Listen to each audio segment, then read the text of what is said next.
ఇవాళ మనం ఉసిరికాయ ఆవకాయ చేసుకోబోతున్నాం. ఉసిరికాయని చక్కగా కడుక్కున్న తర్వాత తుడుచుకోవాలి. ఆ తర్వాత చక్కగా నీళ్ళలో ఉడకబెట్టుకున్న తర్వాత 1 కప్పు కారం పొడి, ఉప్పు, పసుపు వేసుకున్న తర్వాత బెల్లం వేసుకోవాలి. బెల్లము, ధనియాల పొడి, ఆవ పొడి, మెంతుల పొడి తర్వాత చక్కగా కలుపుకోవాలి. ఆ పొడులన్నిటిని ఆ కారం చక్కగా కలుపుకున్న తర్వాత ఉడకబెట్టిన ఉసిరికాయ ఒక్కొక్క వక్కలు చేసుకొని ఆ వక్కలు అందులో వేసుకోవాలి.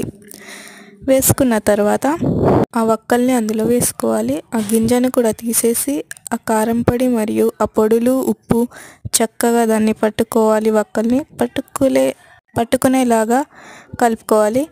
ఇలా కలుపుకున్న తర్వాత అందులో వేడి వేడి నూనె కాగించుకొని అందులో ఆవాలు, జీలకర్ర, ఇంగువ వేసుకొని ఆ నూనె చల్లబడ్డ తర్వాత ఆ ఆవకాయలో వేసుకోవాలి. వేసుకున్న తర్వాత చక్కగా కలుపుకోవాలి ఫ్రెండ్స్.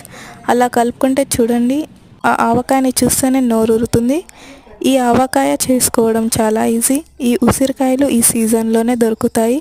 ఎప్పుడంటే చలికాలంలో, నవంబర్ టైంలో, దివాళీ మరియు తులసి లగ్గం టైంలో దొరుకుతాయి. చక్కగా ఫ్రెష్గా ఉన్న ఉసిరికాయ వక్కల్ని చూసుకొని కాయలతోని ఊరగాయ వేసుకోవాలి. చూడండి, ఆ ఊరగాయని చూస్తుంటేనే, ఆ కలర్ని చూస్తుంటేనే నోరూరుతుంది. ఆహా! ఆ ఊరగాయని మనము వేడి వేడి అన్నము, గట్టిపప్పు మరియు నెయ్యి, ఆ ఆవకాయ వేసుకొని కలుపుకొని తింటే ఆహా! ఆ టేస్టే వేరే లెవెల్ ఫ్రెండ్స్. ఎంజాయ్. ఈ రెండో కాంబినేషన్ కూడా బాగుంటుంది.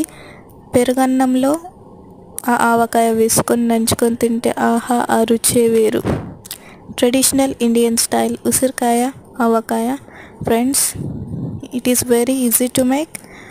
Like, share, subscribe my channel Sanjana Savalkar, Veg Brahmin Bhojan.